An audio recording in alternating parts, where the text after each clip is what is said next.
Hello everyone! Today I'm going to talk about death, the legendary hoe, and managing villager tools. Note that this video will contain spoilers, so if you wish to explore the world of Aska on your own, now is the time to turn off this video. Still here?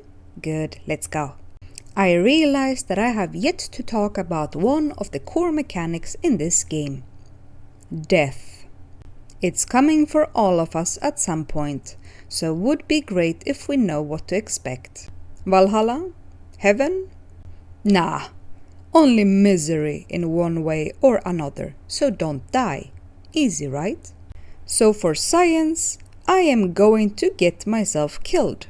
I haven't died in over 10 months of playing, so I am doing this just for you people. And let's go. As you can see, I have now been slain, and I have two options, obviously apart from just quitting. I can respawn as a ghost or be reborn. I'm going to talk about the reborn part first.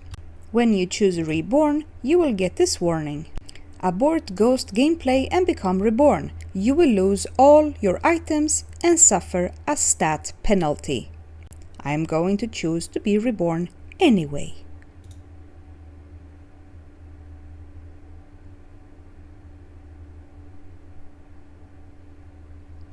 Alright, naked and back at the Eye of Odin. If we open the map, we will see that there is a tombstone now, with my name on it. You can run back to where you died and pick up your scattered items. Now if we go back to where I died, you can see that all my items are scattered on the floor. If you hover over the tombstone, you will see how I perished. You can leave the marker here to shame you every time you take a look at them or dismantle them. The tombstones do not impact villager happiness. On screen you can see my skill levels before and after death. It looks like a 30% decrease in skill levels. That is quite high and I would not recommend. Now this is quite early game, so I didn't have that high skills yet, but you can imagine how it would be late game when you are around 100 in skill levels. Now let's go and take a look at the respawn as a ghost.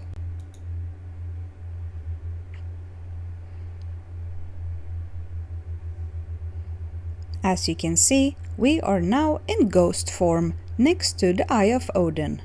Above we also have a timer. Now what we can do and should do is to find a villager that we want to sacrifice in order to come back to life. Here you can see that R says hold to harvest soul. This will sacrifice the villager. If we do this, we will not lose any skill levels and will also come back with all our gear. The villager will take the curse of losing a portion of their skill levels in your stead. Personally, my heart breaks when you walk up to a villager and start pressing R.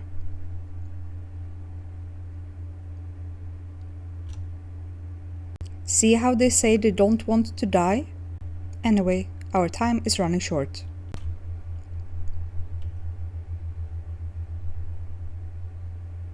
After you're back, there is a tombstone of your villager instead, saying that the villager died due to mysterious circumstances.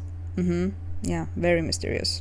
If you're heartless to use this method, I recommend deciding on a villager and having them work at a spot you will remember, so you can get to them in time and not accidentally take a villager with good skills or perks. The time is short, only 3 minutes. You will not really have time to think about who to go for during this time. Myself, I know that all villagers that work at my warehouses are expendable, so they have no skills to lose.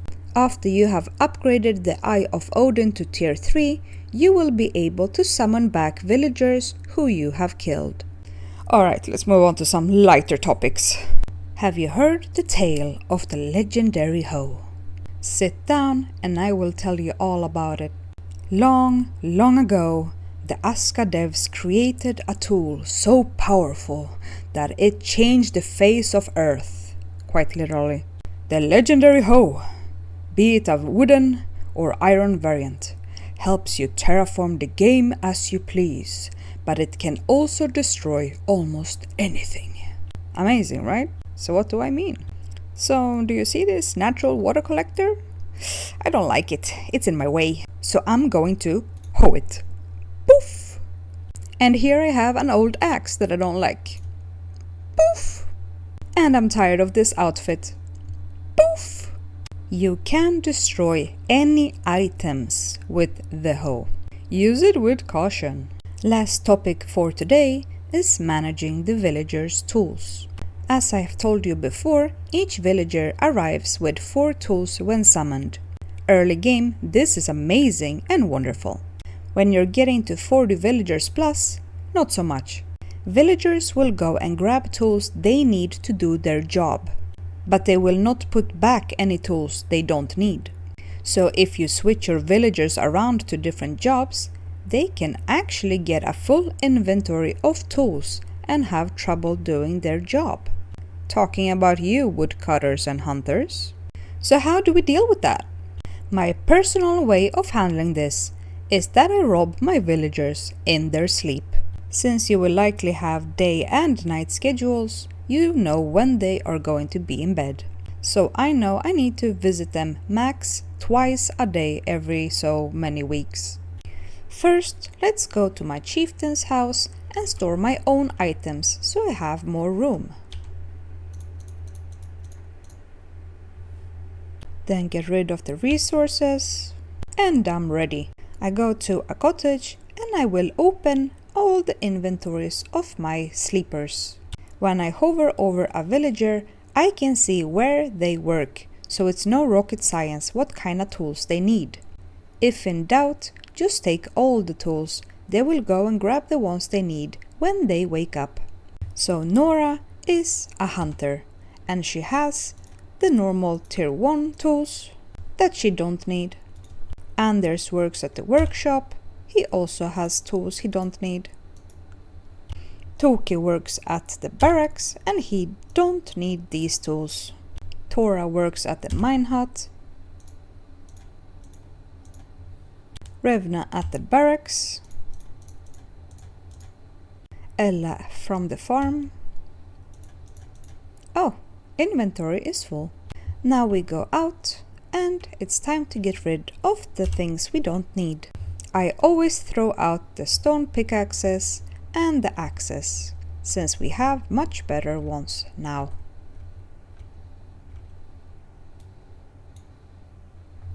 As you can see, I do keep the hoes and the hammers. Now let's poof these ones away. Poof, poof. If you have a tools rack at the warehouse, you can either put the tools on the ground for your workers to pick up or deposit them yourself. I always have at least 1 rack for hoes and 1 for hammers. I never craft these after the first set I make on the first day. I simply use the free tools I pick up from my villagers. Very economical.